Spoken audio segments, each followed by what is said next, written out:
বিগত ফ্যাসিস্ট সরকারের ন্যায় দেশে একদলীয় শাসন ব্যবস্থা কায়েমের চেষ্টা করছে সরকার। শুক্রবার নারায়ণগঞ্জে কর্মী সম্মেলনে এ মন্তব্য করেন জামায়াতের আমির ও বিরোধী দলীয় নেতা ডাক্তার শফিকুর রহমান। জামায়াতের আমির বলেন, চাঁদাবাজি, দুর্নীতি, দখলদারিত্ব ও জনগণের সম্পদ লুটপাট কোনোভাবেই মেনে নেওয়া হবে না।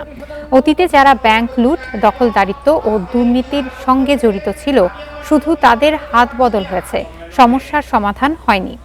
এসবের জবাব জনগণ যথাসময়ে দেবে বলেও হুঁশিয়ার করেন বিরোধী দলীয় নেতা। তিনি অনির্বাচিত প্রশাসক অপসারণ করে দ্রুত সিটি কর্পোরেশন নির্বাচন দেওয়ার দাবি জানান।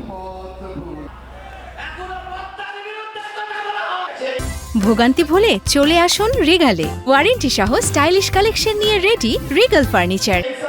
জেলা পরিষদের মতো গুরুত্বপূর্ণ জায়গায় নিজেদের দলীয় ক্যাডার এবং নেতাদেরকে প্রশাসক হিসেবে বসিয়ে দেওয়া,